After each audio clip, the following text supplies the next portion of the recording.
Hello and welcome back to the channel. Today, we witness the evolution of Martinfish. For those uninitiated, Martinfish is the child of Stockfish and Martin that was never supposed to be born. In this episode, Martinfish will play with a ratio of 90 to 10, meaning that 90% of the time it will play a top engine move, and just 10% of the time it will play a Martin move. This process will be random, so I won't know if a given move is brilliant or just Martin. This bot was made possible by Wintercat, who has previously made awesome bots for this channel. Go check out his channel after this video. As you can see, I've given myself the black pieces just to be fair. I've been playing a lot with the white pieces, and we're met with e4. I used to play the Sicilian, as well as the King's Indian, but now that I'm trying to get back into tournaments, I've chosen some more solid lines in my opinion, and now I play the Caro-Kann and the Slav. We get d4, we'll play d5.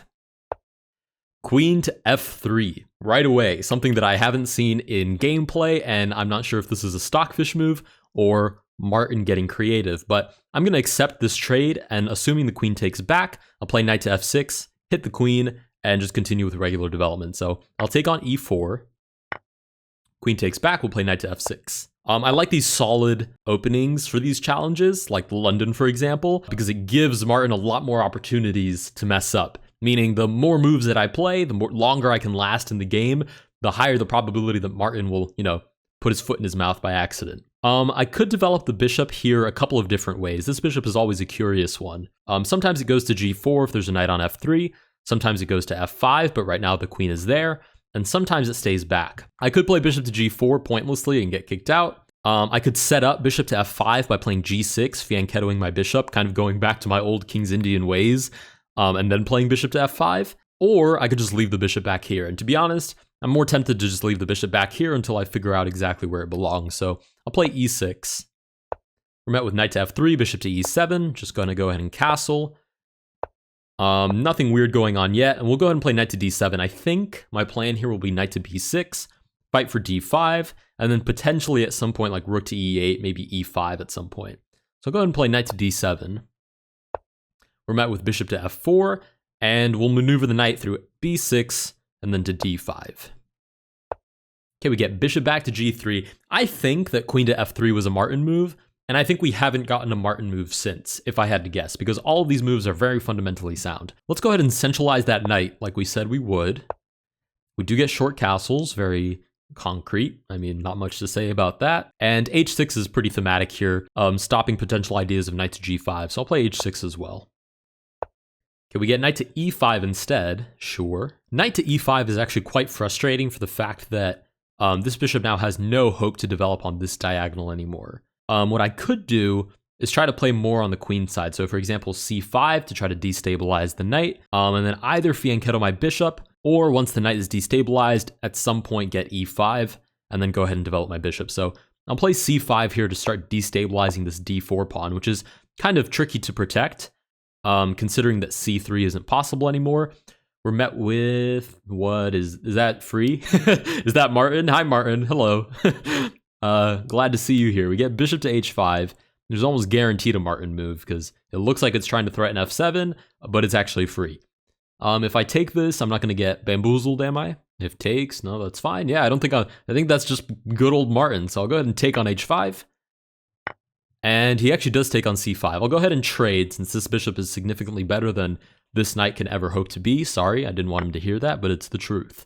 We'll take that bishop, recaptures with the queen. This knight is now a lot less stable on this square than it was a moment ago. So I do have the option to play like bishop f6 and maybe look for that trade, but I'm more tempted to just take on c5 to be honest. So I'll go ahead and do that. I'll recapture on c5. We do get rook to d1, which I actually noticed as soon as I took this pawn. This knight is now pinned.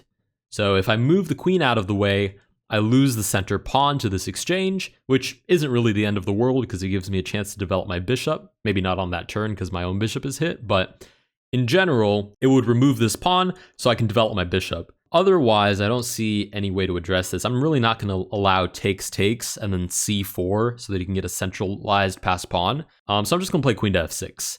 You can take my pawn. I fumbled it. I'll admit it. Knight to e4. How interesting. So I can just play queen back to e7 and defend the bishop. That doesn't look like a huge problem, so I'll just play back. b4, is that not just Martin? Hello, is that hello Martin? That's free, it looks like. I think I can just take that pawn. I could also play bishop to d6 and pin this knight, which could be a bit of a headache for him, but in all fairness, I can take and then just pin him afterwards anyways. So I'll go ahead and play that. I'll take on b4. Okay, we get rook to d4, which is, might be the best move, but it's suspicious to me at best.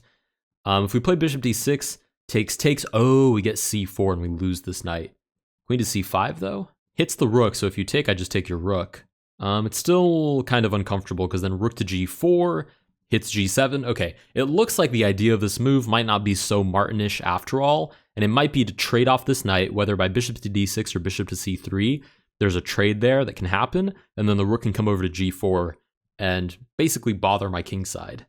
I don't want to facilitate this knight trade, so I think I'm just going to play the bishop back to a5. I mean, if I play bishop c5 or bishop d6, there's that knight trade, and then again the rook comes over. So I'm going to play bishop to a5. Okay, we get c4, which kicks the knight from the center. Knight to f6, for example, allows a knight trade, but interestingly enough, now it's not so scary, because rook to g4, the queen is already standing guard. So I'm going to play knight to f6 here. Okay, takes, sure. Rook to g4, he plays it anyways, but that's just defended, isn't it? You can't take because I'll win the rook. So I'm not sure what the threat is there. I think I'm just going to play bishop to c7 now because I pinned the knight. Forces rook to e1. I could even trade rook to d8, look for back rank business, which looks pretty promising. This bishop hasn't escaped yet, which I'll admit is very unfortunate. Not just because of the bishop alone, but the rook right behind it that wants to escape. But I'm sure we'll get an opportunity here in a moment. I'll play bishop to c7. f4, okay, pretty solid. Cements the knight in the center. If takes, hits the queen, unleashes the rook. And I'm not really interested in facilitating that. So I should probably, well, I was going to say I should probably cut my losses and play b6, bishop b7. But then there's knight to d7, which forks the queen and the rook. It seems I've gotten myself into quite the situation here. Because obviously I want to get my rooks out on this open file. I want to develop this bishop and give it some sort of life. But I'm under so much pressure, even just by a couple of pieces. It seems that the most plausible way to do this is rook to d8 and then bishop d7. And it's pretty clunky because it's just barely, the rook defends the bishop, so the bishop can basically get out of the way, and then both rooks are connected. And it temporarily leaves my position a little bit exposed, considering I'm drawing the rook away from the king side. But clunky doesn't mean it doesn't work, so I'm going to try rook to d8 here. Okay, rook to h4 has to be a Martin move, because there's no way in heck Stockfish would have played that. It doesn't aim at anything that I can tell anyways. I mean, I might find out it's a Stockfish move in a moment when I get checkmated in 17 or something like that, but for right now, I'm pretty confident that's a Martin move. I'll play bishop to d7, continuing with my plan. h3. Might be a Stockfish move, but doesn't accomplish anything either. I think I should play bishop to c6 here, put the bishop on the long diagonal. Worst case, trade. That knight isn't in my way anymore. And then I open up 2 files for my rooks to work on. So I'll play bishop c6 here. Knight to g4, sure. Oh, wait a minute. Is that why it was a Stockfish move?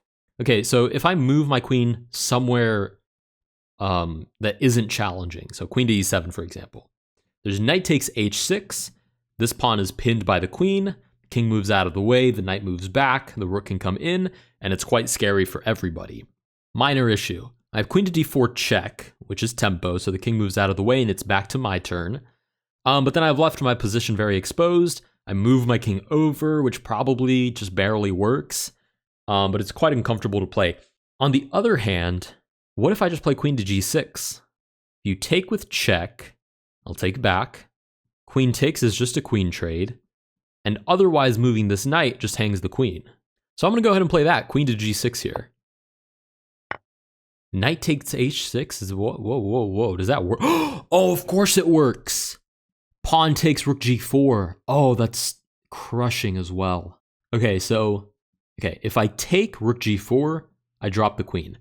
It's not really the end of the world, because takes, by the end of all of that, I get a knight and a rook for a queen. My rooks have a lot of potential. My bishops are well placed, pointing towards the king side, and it's not clear, it's not impossible, but it's not clear either how Stockfish actually penetrates my position there. On the other hand, I could admit my mistake and just play king to f8. The threat being I can still take the knight. So assuming the knight retreats, the threat at that point is rook to h8, king to e7. We trade. It's really not all that bad for me. Even more interesting, if I play king to f8 and knight to g4 is played, there's ideas of rook to d2. Hitting this pawn, the other rook can now get out into play, and I'm not sure that I'm actually worse there at all anymore. So the real question is, do I move my king out of the way and then look for counterplay but leave all of these pieces staring into my position, or do I just bite? Exchange basically 8 points for 9, well, I guess 7 because I did lose this pawn in the process, and just try to beat Martinfish with 2 bishops and 2 rooks. It would be a little bit tricky to coordinate, but honestly, I'm more optimistic about that than leaving all of these pieces in my position. So I'm going to go ahead and bite. I'll take. Rook to g4 was the expected move. I'll go ahead and defend with king to g7. Takes. Sure. This is what we calculated. Rook comes to e1, hitting this weakness. And now it's up to me to coordinate my pieces in such a way that I can justify giving up that material. So right now, rook to e8 is very passive, but it also seems decently concrete. If we get check, king moves to f7, and I'm not sure where the queen is actually entering the position. I can still play rook to d8. Again, I'm on the defense. I'm not saying that I'm winning, but it should be very playable. So I'll go ahead and play that. I'll play rook to e8. Eventually, I'd like to get e5 and just break open the position. Okay, whoa. Queen to e3. Okay, bishop b6, c5. Never mind. I thought we saw Martin there for a moment, because bishop to b6 would have been crushing if it wasn't for c5. But then now we also have the option to play e5. I was kind of expecting queen to c3 check, and then king over, again, just buying tempos. But e5 is now available to us outright. Let's see, if takes, rook takes, that's winning, because if he sacrifices the queen, at the end of that exchange, I would be up a piece. So I'm going to play that. I'm going to play e5. Definitely the most, h4? I was going to say definitely the most concrete move in my opinion. Okay, if I take now, what's the worst that could happen? Queen d4 check, king moves over. There's no way to enter through any of these squares because my bishops are there defending. So that should be good for me. I almost don't want to take though because I don't want to expose my king unnecessarily, but is it really a weakness if he's not able to take advantage of it? Let's see, queen to f6 doesn't work because he still has to address the fact that this rook is under attack. So I'll play that. I'll take on f4. Queen to d4 check, sure. I could even shuffle towards the center, but that feels a little bit too cocky. So I'll play king to h7. We get rook takes, we'll recapture. Now it's a rook and 2 bishops versus a queen. Everybody looks defended. We do get queen to f6 after all. This bishop is well anchored. This rook is defended by this bishop. This bishop is defended by absolutely nobody, right? So queen to f7 check would pick up the bishop. We have the option here to just play bishop b6. On the other hand, we could play bishop to e5 and challenge the fact that this queen is here. Queen to f7, king moves back, we lose the pawn. Maybe not the best thing in the world. Issue is, after bishop b6 check and the king moves out of the way, I'm still not sure how we actually defend this back rank. I guess rook to g8, queen to f7, rook here takes the pawn. Bishop c7 would win the queen in that specific variation, but it's not super convincing. On the other hand, I was the one that talked about my king being exposed, so I have to deal with that now. Let's go ahead and play bishop b6 check. Okay, we do get king to h2. Now rook to g8 actually does work. If queen to f7, I just block. Whoops, I block on g7. Still can't take because of bishop c7, so I'll go ahead. Whoa, that was almost a mouse slip. I'll go ahead and block with rook to g8. We do get h5. I was going to say he could capture right now because bishop c7 obviously doesn't work if the rook isn't in position. The threat is to capture on g6, I guess. What if I just push g5? Check, king back, check. Oh, and the king has to go back to h7 because if rook g7, I just lose the pawn, which is annoying at least. I have to push for counterplay here somehow. So like if I took here, that's very tempting because there's ideas of rook takes g2. The issue is takes queen to f5 check. If I play rook to g6, queen to f7, rook to g7, queen to f5, king to h8, queen to f8. And I don't see how I get out of threefold repetition there, basically. And I can't even play bishop to e4 to try to recapture with the bishop because queen to e7 hangs the bishop. What about bishop to d8? Pawn takes with check. Oh, and then I'd have to take with the rook and lose the bishop. Wow, I might actually be forced here to accept a draw because I'm not really sure how I come through here at all. Let's see, I'm going to take, and the worst thing that I think could happen is check, king moves back, check, rook here, check, king back up, queen back to f5, and eventually that's going to be a draw, which is not the ideal way to end this, but I'm looking at this and I don't see any way for me to get out of this. I think I just got finessed. Like, just outright, I think I just got finessed. Alright, I'll go ahead and accept my fate. I'll take on h5. Queen to f7 is check, rook to g7, defends. Oh wait, I just realized. The odds aren't great, because it's 1 in 10 that Martin will make a move. But before there's threefold repetition, there's a lot of time that I can make. I can play rook g6, check, rook g7, check, and then move my king, and then move it back and move it to g8 instead. So on and so forth. So eventually we have to get a Martin move, right? I think I'm right. I'm going to play rook to g6, rook to g7. Okay, we'll play king to h8 now. Oh, I can't play king to h8 because if check and king to h7, then we get queen to f5, and then that would be threefold. So instead, I'll play king to g8. Queen to c8 is the only way that he can keep giving me checks. King to f7. Actually, do I just get out of it then? Oh no, queen to f5. Okay, then king to e8, queen to e5, rook to e7. Okay, at some point we have to get a Martin move, so I'll play king to g8 here. Queen to e6, okay, that's more challenging. King to f8. If check, rook moves over, I don't care that I lose this pawn. So I'll play king to f8 here. Okay, I think we did it. Queen takes h6. It might be a stockfish move, but because it pins my rook. It doesn't allow rook takes g2, and it's threatening to take a pawn. There's check on h8, etc. But at least the pressure is off us for at least one tempo. Question is, how do I actually take advantage of that, if I even can? I've been thinking about this move for a minute now, which is f3. And it's really tempting, because obviously now it's defended by the bishop, so there's no way the queen could come and take it. f3. Obviously, the idea is takes and promote. I would checkmate him shortly after. And it gives me a lot more pressure on his position, not to mention bishop c7 would then be check as well. So I'll go ahead and push f3 here. Queen to d6 is an annoying check for sure. Let's see, if king to e8, queen check, rook to e7, queen takes check. If I can just run the king behind the bishops, I might actually be safe and sound here. Not to mention that the queen has to move after this move, because bishop c7 picks up the queen. So let's play king to e8 here. Queen to f6. Okay, queen to f6 is definitely a Martin move because there's no way this isn't winning for me now. Okay, obviously check is first. If king to h3, check with the bishop. If king to h4, bishop d8 wins the queen, crushing. If we take with check and king to h1, what do I do? Check, king back. Not convincing. Let's see. I'm still convinced with this because king to h3 is losing. So king to h1, check, king to h2. Can I sacrifice the rook on h1? If the king takes my rook, f3 is check by this bishop. He can't stop my pawn, king to h2. Oh, but promotion doesn't matter because the queen just takes. Okay, yeah, so that doesn't work because in the end I promote on f1 and he just takes my queen, so that didn't do anything.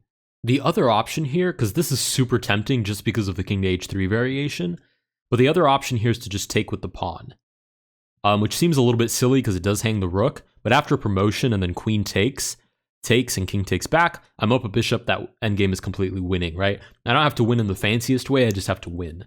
So if I take this pawn and I get checked, my plan is just to walk the king over until there's no more checks, right? Block at some point with the rook so the rook can defend the back rank. And I don't think there's any way for him to stop me from promoting, so I'll go ahead and take with the pawn.